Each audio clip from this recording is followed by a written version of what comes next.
ನಮಸ್ಕಾರ. ಈ ಭೂಮಿ ಮೇಲೆ ಹುಟ್ಟಿದ ಮೇಲೆ ಏನಾದರೂ ಒಂದು ಪುಟ್ಟ ಅಳಿಲು ಸೇವೆ ಮಾಡಬೇಕಂತ ನಮ್ಮ ಹಿರಿಯರು ಹೇಳ್ತಾ ಇರ್ತಾರೆ. ಈ ಪ್ರಕೃತಿ ನಮಗೆಲ್ಲ ಕೊಟ್ಟಿದೆ.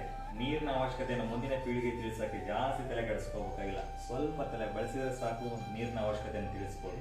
ಅದು ಹೇಗಂತೀರಾ? ಎ ಫಾರ್ ಆ್ಯಪಲ್ ಅಲ್ಲ, ಎ ಫಾರ್ ಎರೇಟರ್.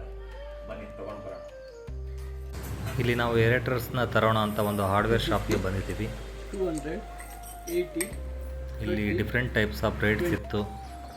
ನಾವು ಅರೌಂಡ್ 220 ರುಪೀಸ್ದು ಎರೇಟರ್ಸ್ನ ತೊಗೊಂಡು ಬಂದಿದ್ದೀವಿ ಮನೆಗೆ. ಬನ್ನಿ ಈಗ ಫಿಕ್ಸ್ ಮಾಡೋಣ.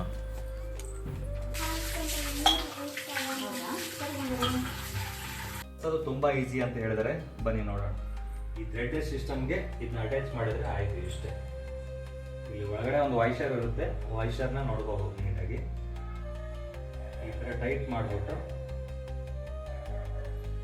ಆನ್ ಮಾಡಿದ್ರೆ ಎರೇಟರ್ಸ್ನ ಯೂಸ್ ಮಾಡೋದ್ರಿಂದ ವಾಟರ್ ಎಷ್ಟು ಸೇವ್ ಆಗುತ್ತೆ ಅಂತ BWSSB ಚೇರ್ಮನ್ ಅವರೇ ಹೇಳ್ತಾರೆ. ಬನ್ನಿ ಕೇಳ್ಕೊಂಬರೋಣ. ಏರೇಟರ್ಸ್ ಅಳವಡಿಸ್ಕೊಳ್ಳಿ. ಇದು ಬಹಳ ಚಿಕ್ಕ ಕೆಲಸ, ಆದ್ರೆ ಚೊಕ್ಕ ಕೆಲಸ. ಇದನ್ನ ನಾವು ಅಳವಡಿಸಿಕೊಂಡಿದ್ರೆ ಇದು 40-50% ನಮ್ಮ ನೀರು ಏನು ಅವಶ್ಯಕತೆ ಇದೆ ಅದನ್ನ ಸೇವ್ ಮಾಡಬಹುದಾಗಿದೆ. ಸ್ವಲ್ಪ ತಲೆ ಬಳಸಿ ಜಾಸ್ತಿ ನೀರು ಉಳಿಸಿ. Thank you.